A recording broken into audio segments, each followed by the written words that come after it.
You're locked in to the hottest station on the planet. Resistance is futile. The revolution has begun.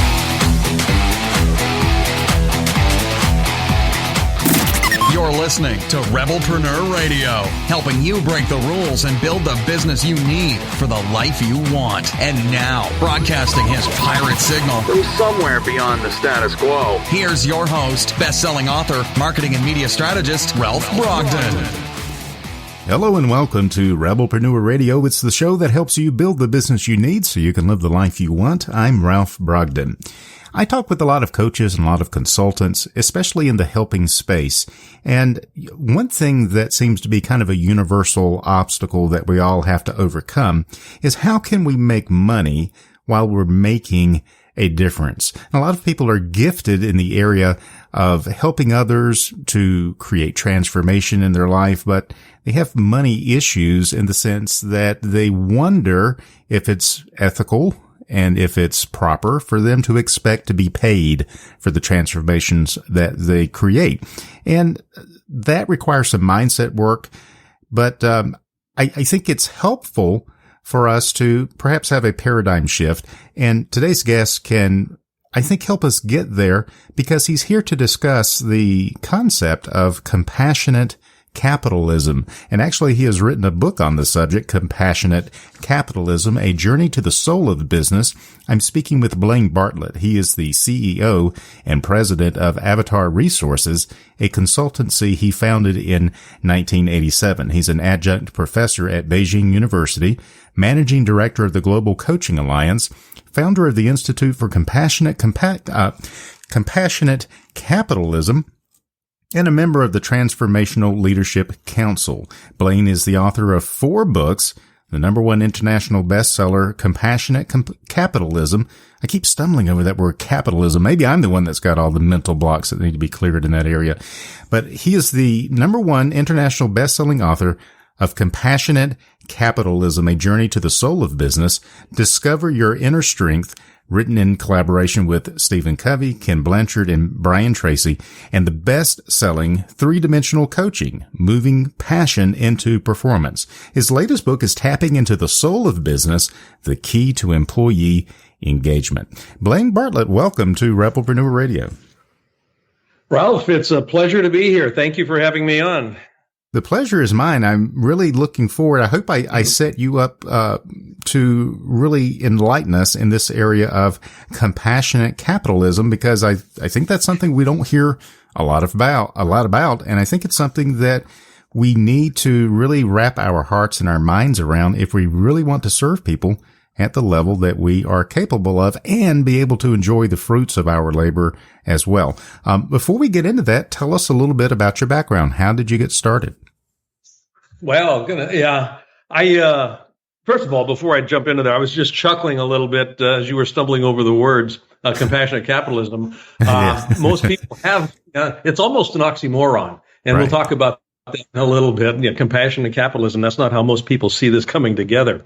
I grew up on a farm in middle part of Oregon. And I mentioned that because that really informed a lot of what I've ended up doing from a professional career perspective in business. I just looked at nature and was really struck. And this is a little bit of hindsight, here, but I remember, being very young, about 12 or so, going.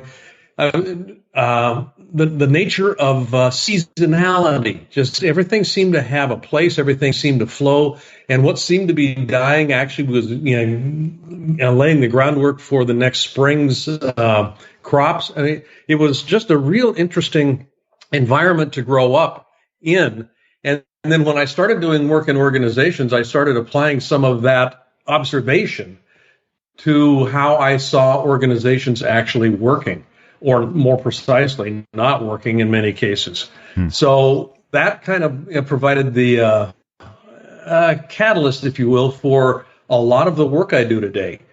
It is rooted in nature. It's rooted in the idea that life has, businesses have, people have natural cycles. And where we get in trouble is where we stop paying attention to that. And most people today, in my experience, kind of grow up or at least migrate to large cities where concrete seems to be a natural resource. And they've lost connection with the natural cycles of life. And that, from a leadership standpoint, can be catastrophic. So how did you come up with this turn of phrase, compassionate capitalism? How does that factor in? And is this because I noticed that a lot of your work is in Asia? It's in the Far East, and does this explain some of the emerging capitalism there? Does it only apply in capitalistic societies? How is your what's your paradigm for putting those two concepts together? Well, if I go back to university days, one of the first economics classes I ended up taking, I was introduced to Adam Smith, The Wealth of Nations, which was actually the first written treatment of an economic model. And this was back in 1776. And in that model, he described something that he called the invisible hands of commerce, which essentially was enlightened self-interest. I scratch your back, you scratch mine, and I want to make sure that you're not losing in this transaction because as trading partners, both of us have to mutually benefit. And, we fast forward in time. In the Business Roundtable just last week came out with an interesting statement about the purpose of business that kind of went against something that Milton Friedman back in 62 said, that the purpose of business was to make a profit and to take care of shareholders as the preeminent stakeholder group in the business ecosphere. That got us really off the mark in many ways. It moved from enlightened self-interest to selfish self-interest. I want to get mine, sort of a thing. When The Wealth of Nations was written, when Adam Smith wrote that, he wrote a book about 14 years before that called The Theory of Moral Imperative, which was a basis for understanding from and I use the word spiritual here, not in a religious sense, but from a perspective of, and this is where I answer the question about where compassion comes in. He was essentially saying in that theory of moral sentiment that everything is connected. And this goes back to the perennial philosophy that Aldous Huxley talked about. But everything in life is connected. And this goes back to my experience growing up on a farm. Everything is connected. And from a perspective of compassion, I have to, if I'm truly paying attention, I have to find myself in a position of caring about the consequences of what I'm doing because it has impact way beyond what I think it might have. So we fast forward to where I'm at today with compassionate capitalism. Business is the most pervasive force on the planet. I mean, there is literally nothing that escapes the touch of businesses' activities. And if businesses aren't paying attention to that, and we begin to see this in our climate and our wealth disparity and our societal angst, I mean, a lot of different things, we run the risk of really going off the rails. And from my perspective, the main charter that business has today is to take care of the future. I really do believe that the future of business is making the future its business. To just kind of be a little alliterative here. Sure. But there is a power that business has to actually enhance the quality of life on this planet, and I think that is the purpose of business: is to enhance the quality of being alive on this planet. If we're doing that well as a business, we are going to thrive because people will be flocking to us because they feel as if they're being uplifted when they're in in the presence of our product or our service. I really like that concept of enlightened self-interest. And I think that is such a far and above principle compared to Milton Friedman's The Purpose of Business is to Make a Profit. Fast forward several decades and you have Stephen Covey talking about win-win and synergy. And the fact of the matter is we want to do business today with businesses and brands that we know, like, and trust. And so a business as you've just so eloquently put forth, can't just be concerned with profit and nothing else, or even profit first, but it's got to be people first. It's got to be the internal as well as the external stakeholders, and working towards win-win. And business really has the power to make the world a better place if we approach it from that win-win perspective with this idea of compassionate capitalism. Yeah, I couldn't agree with you more. John Mackey, the founder of Whole Foods, and who's a very good friend of mine, as well as Raj Sisodia, professor of business at Babson University, wrote a book a couple of years back called Conscious Capitalism, and it became an international bestseller. And the idea of conscious capitalism was literally around an awareness of the larger stakeholder group that businesses are actually interacting with, beyond just the shareholders. And the awareness of that ripple impact predicates and actually puts us in a position to do a lot of different things. The Compassionate Capitalism book that I wrote is the behavioral description of how do we take that awareness, that conscious awareness of our greater impact, and actually do something with it that is generative. Yeah, the idea of the tagline in the book, A Journey to the Soul of Business. I mean this again, not in a religious sense at all. Carl Jung, the psychologist, said that the soul is that part of you that always wants more. Not in a greedy sense, but it's that part of me that always wants more, that thing that calls me to become all that I can be. So from a business's perspective, that call is to be all that we can be as a business. And in order to do that well, as a leader, I have to be able to be positioned to be all that I can be as a human being. So there's a dynamic, there's a synergistic dynamic that comes into play with that. And compassion is a major component of that, because the golden rule. People want to feel good about themselves. Yeah, absolutely. Well, I think this is really applicable, particularly to our listeners. And, most of our listeners are solopreneurs, entrepreneurs, startup, or trying to scale their business. And you may be listening and thinking, well, this is great for big international, multinational brands and companies, but how does it apply to me? It applies to you even more so because people are able to connect with you on a much more personal level. And if your personal vibe is all about the profit, all about making the sale, all about saying and doing whatever you have to do to make that sale, people are going to pick up on that a lot faster, and intuitively, you're going to turn people off because they're not getting the win-win. They're not sensing the compassion in what you're doing. So, I think this is incredibly relevant, particularly to rebelpreneurs and solopreneurs. Blaine, as you have worked with audiences and with clients literally all over the world and in every nation, what is the biggest challenge to getting businesses and business owners to make this shift towards compassionate capitalism, enlightened self-interest, win-win? What is the biggest hurdle, and why is it so difficult for them to get to that point? Yeah, that's a great question. Most of the organizations I work with some of the largest in the world, but I also spend a lot of time, and this is actually where my passion is with solopreneurs and small to mid-sized businesses, because there's a lot of energy there and there's a lot of power for good there. Here's the difficulty that I run into and that I see them running into. These organizations are founded usually with some mission. There's an idea that they want to bring to market because they think it's beneficial, and it usually is highly beneficial. So they develop a business structure to deliver on that mission. And for the early portion of the life cycle of the organization, the mission actually is paramount. People will keep referring to it. It's kind of in the spotlight as the organization's going forward.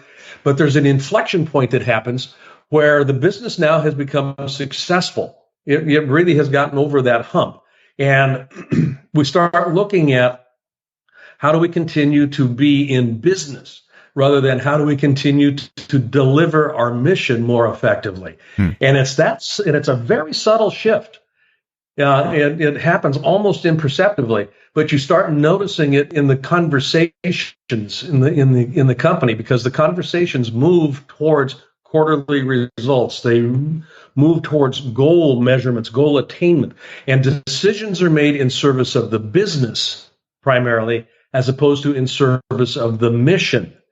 Now, we have to make a profit. There is no question about that if the business is going to remain viable. But where a lot of entrepreneurs and a lot of solopreneurs and a lot of businesses, quite frankly, begin to lose traction is when they lose sight of the mission. And this is where emotional engagement scores go down the tank. Gallup has conducted surveys for the last 25 years that I'm aware of, looking at emotional engagement.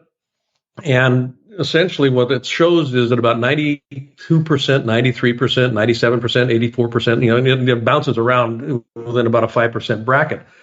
Of all employees worldwide are emotionally disengaged from the work that they do. Mm-hmm. And that is a direct consequence of being disengaged from the mission that gave life to this organization to begin with. There's no way to connect to a business model. I can only connect to a mission, because that's where the heart and soul of the business really lives. That makes a lot of sense when you put it that way, but few people put it that way. We can't connect to this abstract idea of business. We can connect to a mission, and particularly if that mission is about, as I like to say, making money while you're making a difference. What you're saying is that businesses start out with the idea of let's make a difference, let's make an impact on the world. And if we do that, the money will come, the profits will come. We can grow this thing and it can become profitable. Even if we're losing money a little bit in the beginning, we project that ultimately we'll be profitable and we'll be able to grow it. But then eventually, as you said, at some point, it shifts. If it ever starts out that way, it shifts over to making money. And if we make a difference, great. That's like extra instead of being the foundation of why they exist to begin with. Mm-hmm. Now, yeah. And that's, this is where compassion comes back in again, Ralph. It's, compassion has a hard edge to it. When I use the word compassion, in a boardroom, you'll see people's eyes roll back, because the assumption is that it's soft and it's mushy and it's, kumbaya. No, it's not. To be compassionate means to make a hard decision, a hard choice in service of that interconnectedness, that mission that keeps us all moving forward in life. And that hard decision is really, simple example of that is, from a business perspective, sometimes I have to let somebody go. I'm actually dealing with a client right now, or working with a client right now, where this might be an issue. And it's not an uncommon one. But how do you do that with compassion so that everybody's head is left on their shoulders, but not more than that, they're uplifted? How do I move somebody to a place where they're going to be more successful? Because they're not going to be successful here. The writing's on the wall. But I can do that with compassion, or I can do it with a meat cleaver. Yeah. And everybody's connected. And most people do. So then that leads to the follow up to that, having identified disengagement from the mission, which is to make a difference, to create the win-win, compassionate capitalism, and really seeing that we are in the people business more than anything else. Well, then what do we need to do? What are some key things that we can take away from this conversation and begin to put into practice that begins to move us towards this concept of compassionate capitalism? Well, one is just an increase in awareness. One thing that I am absolutely certain about is that energy follows attention. It doesn't follow intention. And what I mean by that is, as a leader, as a business owner, as a business leader, as a business manager, I want to pay attention to where the focus is in my business, because that's where the energy is going to go. And I can speak platitudes. I can paint beautiful pictures out there and have my vision statement up on the wall. But if the focus isn't on it, if the attention isn't on a daily, ongoing, minute-by-minute basis, we're going to be missing huge opportunities to actually leverage what we came here to do. So paying attention is one of the first things. An increase in awareness increases my choice-making capacity, because literally more choices become visible. So the very first thing I do with any client I'm working with or any organization we're working with is take an assessment. Where's the focus? Where is the focus? So that's step number one. Step number two is pay attention to how you communicate with others.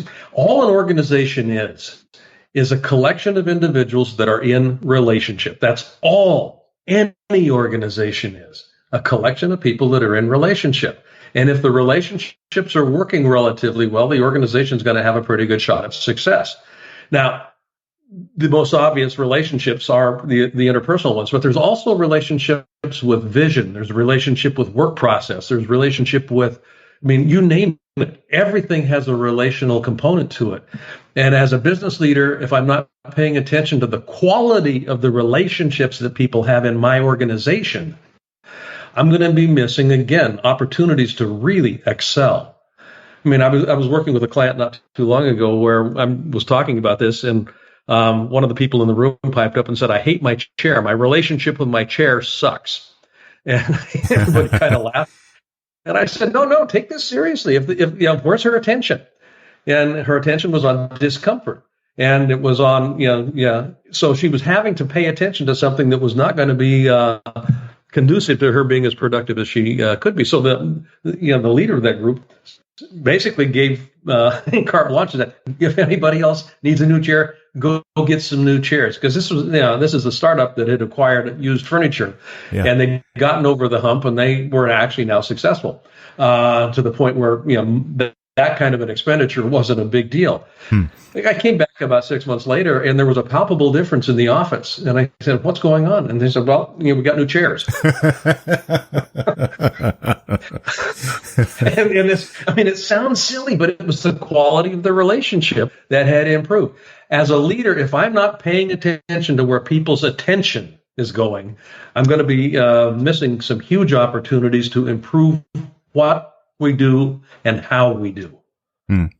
Very, very well said. And if we consider that word compassion, I think if we did the etymology of that word, we would find passion has something to do with feeling, and has to do with together or feeling together, or feeling as the other person feels. And that's really illustrated in that simple story of, hey, my chair sucks.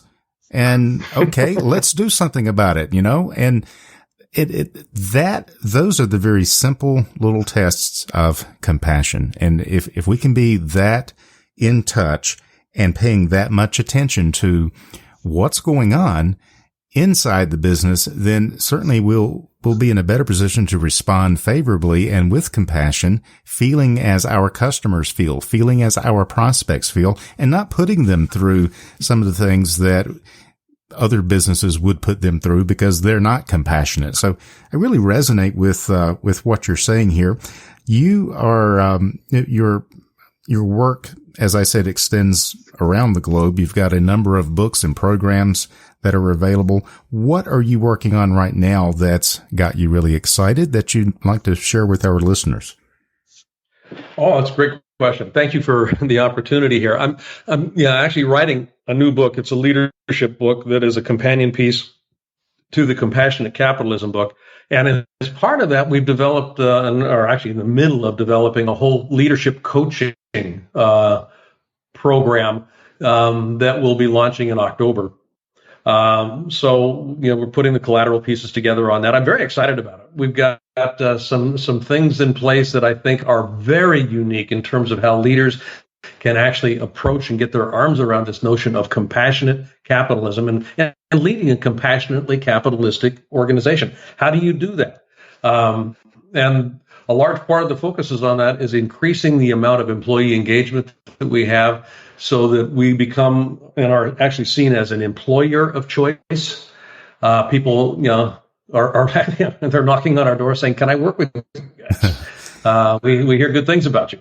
So I'm very excited about that. So we've got that going on, and the whole notion of business as a spiritual discipline. And again, I'm talking about spirit in not in the sense that most people would think of spirit. It really is agnostic. It's about how do you become all that you can be as a business, and that part of my soul that is continuously wanting more. How do we actually capture that? How do we leverage it?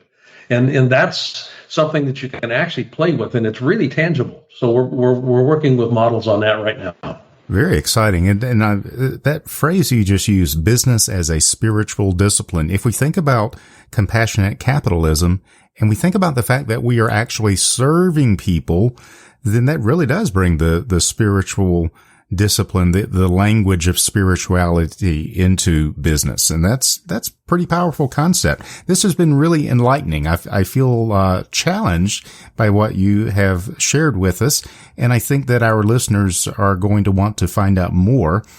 You can reach out and touch Blaine Bartlett online at blainebartlett.com, and we'll have that link on the Rebelpreneur website as well. Blaine, any final thoughts or key words of wisdom that you'd like to leave us with? Key words of wisdom. I think there's, really two things to kind of sum some stuff up here. One is, for particularly your audience here, entrepreneurs, solopreneurs, the future of business is making the future its business. So, anything that we can do to pay attention to what that future looks like. What would you like your future self to be thanking you for? In terms of what you're doing today. So part of that becomes, how do I behave today as if my future were already here. I'm not waiting for tomorrow. I'm behaving today as if my future were already here. And if I do that as a leader, I start, sending, this kind of energy out there. People begin to resonate with that. They start, interacting with me from that perspective. So I just invite your listeners to act as if the future were already here in the way that you would love it to be. Very powerful concepts and key ideas. Blaine Bartlett is the CEO and the president of Avatar Resources, a consultancy he founded in 1987. He's an adjunct professor at Beijing University, managing director of the Global Coaching Alliance, founder of the Institute for Compassionate Capitalism, and a member of the Transformational Leadership Council. He is the author of several best-selling books, including Compassionate Capitalism, A Journey to the Soul of Business. So, I guess I have become enlightened in the conversation. I can get through the description without stumbling over these two concepts, compassionate capitalism. All it took was a little bit of opening my mind and heart to the idea. And Blaine, thank you so much for being on Rebelpreneur Radio today. I really appreciate your wisdom and your insight. Ralph, it has been my absolute pleasure. I hope that I've shared some wisdom that is useful. I enjoy talking about this, and I really appreciate the opportunity that you provided. So thank you for that. You've been listening to Rebelpreneur Radio with Ralph Brogdon. Download the show notes and much more at rebelpreneur.com.